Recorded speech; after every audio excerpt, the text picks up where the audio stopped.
situation sécuritaire dans la province du Nord Kivu. Les acteurs de la société civile nous en parlent aujourd'hui. Monsieur Koulimouchi, bonjour et bienvenue. Oui, bonjour, cher journaliste. Merci beaucoup. Comment vous allez? Non, très bien, nous sommes bien portés. La santé? Non, la santé, c'est très calme. La situation actuelle de la ville de Goma, s'il faut commencer par là, qu'est-ce qu'il faut noter aujourd'hui sur la question sécuritaire? Merci beaucoup, cher journaliste. Comme vous le savez comme nous, il ne se passe pas une seule nuit qu'on n'a pas assassiné une personne à Goma. C'est très inquiétant. Vraiment, Goma ne montre plus encore l'image d'une ville dans laquelle on peut vivre. C'est plus, nous sommes dans une ville fantôme. C'est tout simplement, c'est ça pour être généreux avec les gens. C'est quoi les causes, si je peux me permettre de le dire ainsi, les causes de l'insécurité à Goma? Goma, comme vous le savez, les causes, il y en a des causes un peu lointaines et des causes plus proches. Et les causes, il y en a d'abord dans un premier temps, comme vous le savez, Goma est encerclé par les rebelles du M23 RDF.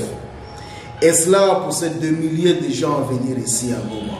Et le millier de gens qui sont aux alentours de Goma, il y a des bonnes personnes, il y a aussi des personnes qui étaient peut-être aussi même des gaffeurs dans le milieu où ils étaient.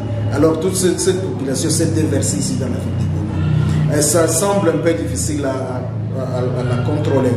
Mais au-delà de cela, Goma a été victime des insécurités depuis 2019, comme vous le savez. Et cela a continué jusqu'à présent. Et curieusement, quelles que soient les mesures que les autorités ont mises en place, on n'a pas encore parvenu à éradiquer l'insécurité, puisque malheureusement, on n'a jamais voulu mettre plus d'accent dans le renseignement. On ne peut pas faire beaucoup de choses quand on n'a pas un renseignement. Comment ça s'explique que les autorités de l'état de siège vivent à Goma? Il y a les autorités, les généraux, il y a plusieurs officiers qui vivent à Goma. Goma qui devrait être normalement une ville sécurisée, mais qui reste insécurisée malgré la présence de ces officiers de l'état de siège. Oui, c'est ça en principe le paradoxe. Et nous, au niveau du COGESCI, on l'a toujours dit, que ce soit au niveau du COGESCI, que ce soit au niveau de la nouvelle dynamique de la société civile, on se dit à qui profite l'insécurité nécessairement. Et voilà, ceux-là qui gardent silence devant cette insécurité seraient d'une façon ou d'une autre peut-être bénéficiaires de cette insécurité. Nous avions l'impression que l'insécurité à Goma est entretenue. Et surtout, ce n'est pas la première fois que nous l'avons déjà dénoncé, lorsqu'il y a une délégation qui va quitter Kinshasa pour venir ici, vous allez trouver qu'il y a beaucoup de cas d'insécurité à Goma. Alors, nous avons l'impression que certaines personnes, exactement, dans les hauts commandements militaires, pourraient avoir des intérêts à ce que l'insécurité se maintienne dans cette ville. Les autorités de l'état de siège aujourd'hui, on en parle dans la province du Nord Kivu. L'état de siège aujourd'hui prorogé pour la 84e fois, qui viole même la constitution de la République démocratique du Congo. Vous, la société civile, c'est quoi votre perception vis-à-vis de l'état de siège de la province du Nord Kivu? Ok, comme vous, comme moi, on nous a parlé de l'état de siège comme l'un des moyens pour juguler l'insécurité, mais aussi pour protéger, sécuriser cette province. Voilà ce qui a été le motif clé de l'état de siège. Malheureusement, cela n'a pas été à temps. Et on continue à trouver que l'état de siège, on nous a brandi les raisons sécuritaires, malheureusement, qui n'ont jamais été les vraies raisons. On trouve que les raisons de l'état de siège seraient ailleurs et seraient plus politiques, malheureusement. Et que ce que nous regrettons fortement, que ce qu'on nous a dit devrait être le focus de l'état de siège, ce n'est pas ça ce qui est en train de faire. Puisque si c'était la question sécuritaire, on devrait déjà tirer les conséquences qu'on a déjà échoué sur le plan sécuritaire. Alors que cela a été le mobile de l'état de siège. Mais il semble que l'état de siège pourrait jouer notre rôle politique, dont les gens au pouvoir eux-mêmes connaissent leurs calculs politiques qui leur poussent à maintenir l'état de siège. Comment sera les calculs politiques? Vous faites allusion à quoi? Nous faisons allusion peut-être à une influence ethnique. Vous savez, la province du Nord Kivu elle a été d'ailleurs saucissonnée pendant un moment donné, et ce qui a été une erreur, je pense, où le contrôle politique de cette province jouait surtout sur deux ethnies, l'ethnie Nande et l'ethnie Hutu. Nous avons l'impression que ceux-là qui sont à Kinshasa n'ont pas trouvé de bons laits avec, ou n'ont pas trouvé des alliés crédibles au sein de ces deux ethnies, et pour essayer de voir que, pour essayer de contrôler la province, comme ils n'ont pas des alliés crédibles au sein de ces deux ethnies, il faudrait nécessairement trouver un alibi, un prétexte pour créer l'état de siège, et l'état de siège maintenant pour leur permettre de mettre en place les autorités qu'ils veulent. Oui, c'est tout simplement ça.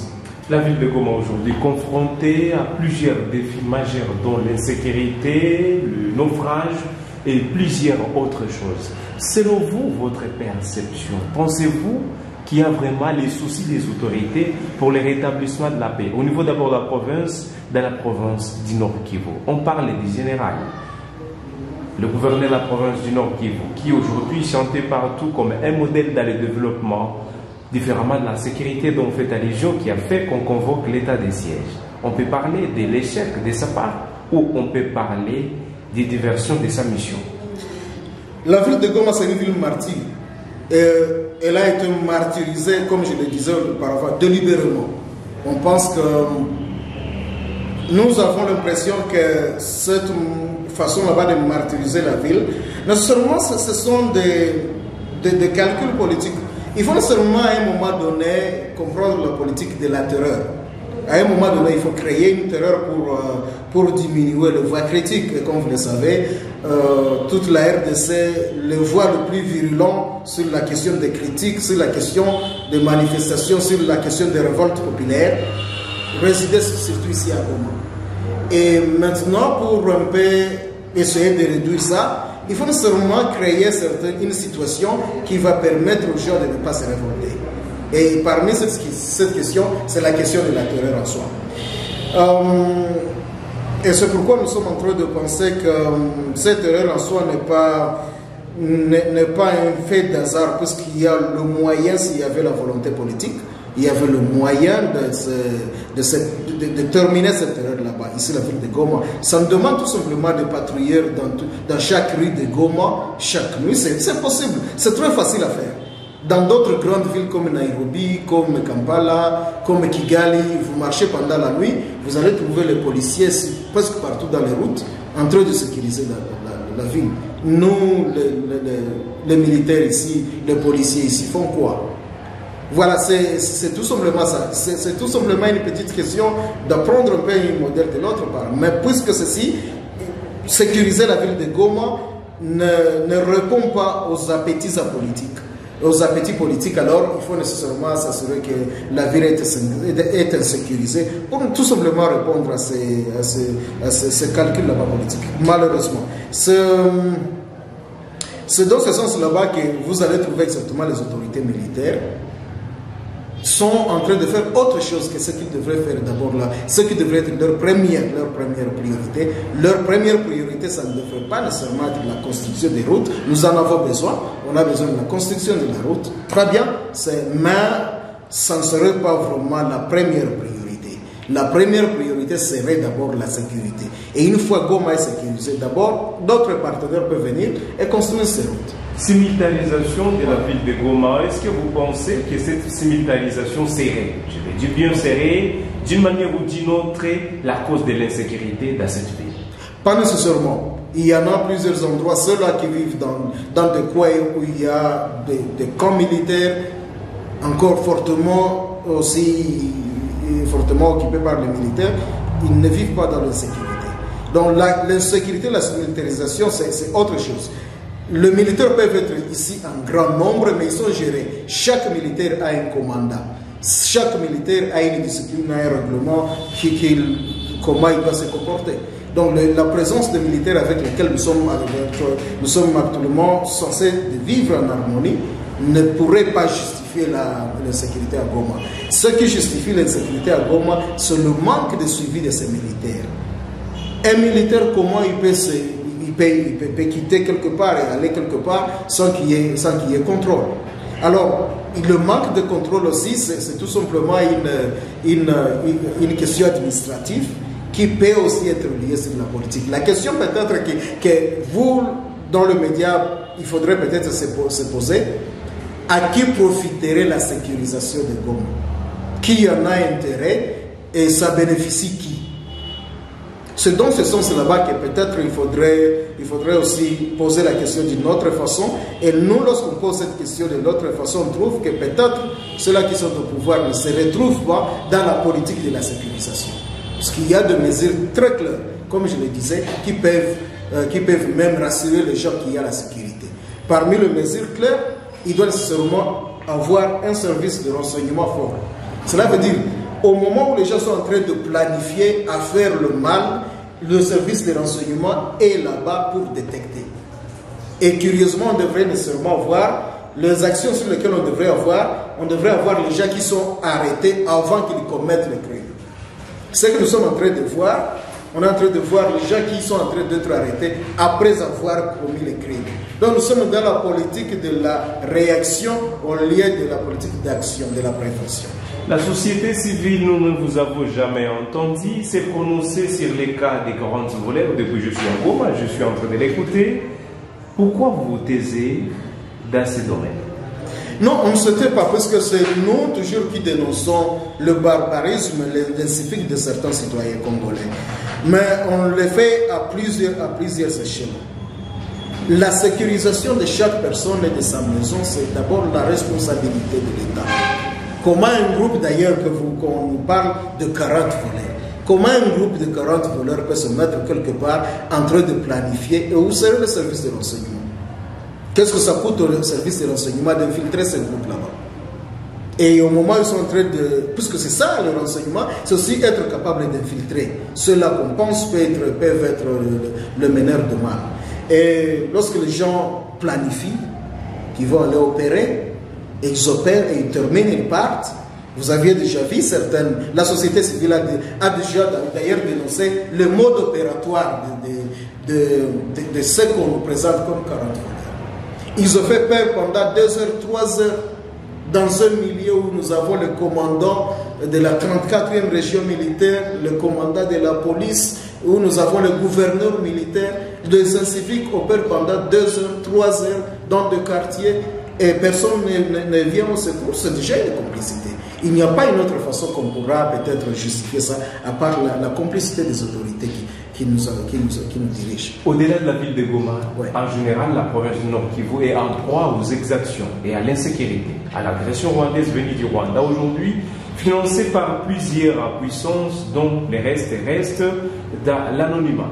On a parlé de l'agression rwandaise aujourd'hui, les rebelles G23 qui avancent dans les territoires de Walikale, le 5e territoire aujourd'hui, sous occupation des rebelles G23 dans une partie.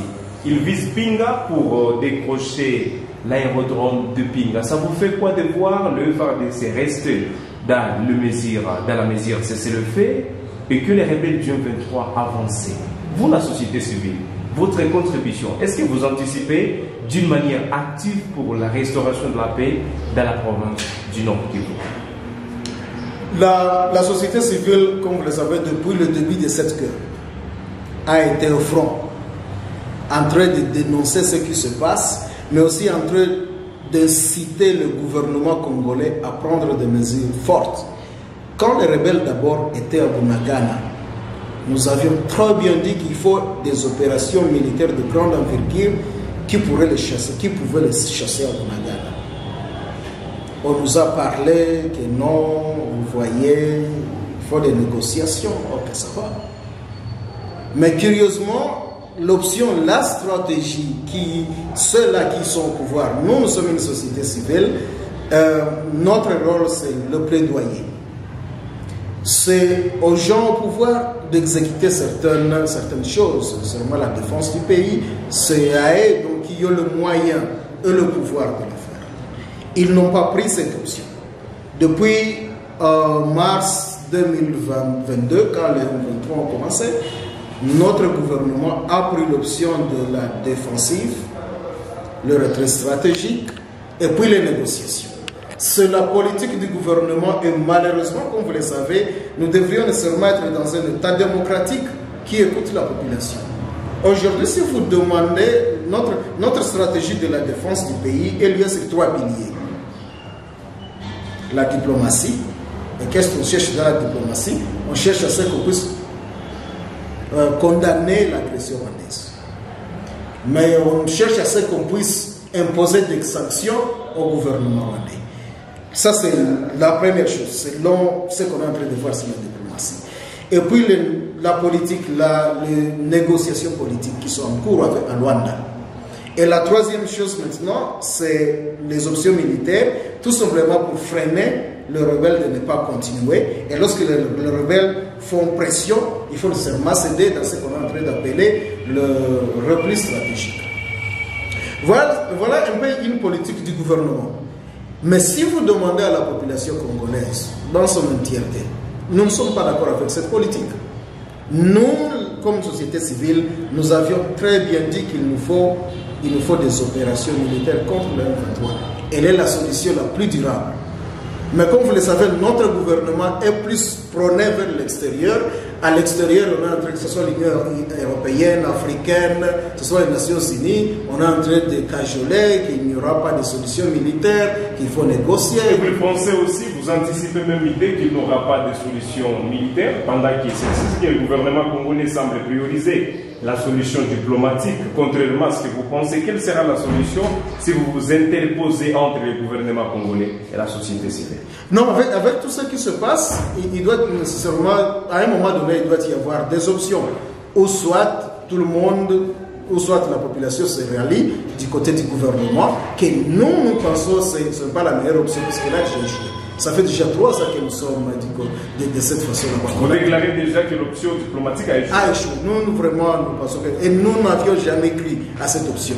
Mais on nous a dit, le gouvernement nous a dit que le gouvernement pense que cette option pourra réussir. Nous avions dit dès le départ que cette option ne nous conduit nulle part. Parce que s'il faut aller négocier avec les M23, les questions claires sur lesquelles on est en train de se poser, on négocie pas au juste. Qu'est-ce que lorsqu'on négocie, il faut céder? Quoi qu'il faut céder? Qu'est-ce qu'il faut céder au Rwanda? Quoi qu'il faut céder au M23 que nous n'avions pas encore cédé depuis 1996. La dernière question. Alors, non, laissez-moi terminer sur ça. Nous, au niveau de la société civile, nous avions toujours été très clairs. Seule la guerre pourra nous libérer de cette aventure. Et nous sommes fortement sûrs que si on menait une guerre, on pourra la gagner sans problème. Alors, pour finir, est-ce qu'avec les avancées des rebelles du M23, vous craignez dans l'avenir qu'il y ait balkanisation comme le Rwanda l'a toujours souhaité? Oui, mais qu'est-ce qu'on entend de plus avec un régime à Kinshasa qui a une façon différente de voir les choses et qui n'est pas capable actuellement de protéger les territoires. Le M23 se retrouve seul dans le terrain, il avance quand il veut, il prend le territoire quand il veut prendre, et personne n'est là-bas pour les stopper. La balkanisation sera un peu difficile puisque c'est un autre chapitre. Je ne pense pas qu'actuellement il y a un peuple congolais qui est tout d'accord avec toute idée de balkanisation. Mais à un moment donné, le M23 nécessairement pourra contrôler le reste du Nord Kivu. Et puis, il va nécessairement exercer beaucoup d'influence sur ça. Ce ne serait pas différent de ce qu'a fait le RCD en 98. Mais au finish, à un certain moment, il pourra y avoir toujours des leaders au niveau de Kinshasa qui vont parvenir à comprendre qu'ils doivent nécessairement libérer tout le territoire de la RDC. Pour finir, c'est quoi votre proposition aujourd'hui, vu la situation actuelle, vu la vitesse des croisières qui procède la rébellion du M23, quels sont vos conseils aujourd'hui ou les défis auxquels vous pouvez lancer le gouvernement congolais à faire actuellement, surtout avec la classe politique, pour peut-être ternir ou mettre à terme l'avancée de ces rebelles du M23 dont certains Congolais figurent parmi eux? Je voudrais peut-être rappeler à notre gouvernement, en 2021, une rébellion a éclaté au niveau de l'Éthiopie. dans la partie de Tigré. Et cette rébellion s'est rapprochée à un moment donné de la capitale Addis Abeba. Et tout le monde a crié. L'Union africaine, l'Union européenne, les Nations unies ont demandé à Abiy Ahmed, qui est le premier ministre éthiopien, de négocier. Mais il avait refusé. Il a pris l'option militaire. Actuellement, cette rébellion n'existe pas. Alors que les mêmes institutions internationales avaient beaucoup chanté qu'il n'y a pas des options militaires à cette crise. Mais cette option n'existe pas. C'est la même chose que nous sommes en train d'appeler notre gouvernement, de se distancer un peu. De se distancer un peu de manipulations externes et de se focaliser à une force interne, l'appui de la population et le soutien de la population pour faire la guerre. La guerre est possible et il nous faudrait la faire et nous pouvons la gagner puisqu'elle est la seule solution durable. Nous, comme pays, nous devons être capables de bien protéger nos frontières, de bien sécuriser nos frontières. Et ça nous demande cela une armée forte. L'armée forte qui doit être caractérisée par trois éléments: un renseignement fort, l'infanterie qui va, les militaires de combat qui doivent non seulement combattre, mais aussi bien équipés. Et lorsque vous regardez ces trois dimensions actuellement, on se dit qu'on ne semble pas être prêt encore à aller dans cette direction, puisque ce n'est pas encore la priorité de nos dirigeants au niveau de Kinshasa. Alors, ce que je demande seulement aux autorités, c'est de prioriser vraiment les options qui peuvent nous amener la guerre d'une façon directe. Et ça qui pouvait nous aider à gagner la guerre. Si on se met sur la guerre, comme je le disais, on peut non seulement la gagner, et ça demande à Kinshasa de changer sa politique de défense. Merci beaucoup, mesdames et messieurs. Nous sommes à la fin. C'est Guel Afrique Télévision. Ça a fait un plaisir de nous avoir ici. Je voulais le dire. Nous vous disons merci d'avoir accepté notre invitation. Je rappelle que vous êtes un acteur de la société civile, un activiste des droits humains. Nous vous disons merci. Merci beaucoup, cher journaliste. Courage pour le travail. Merci.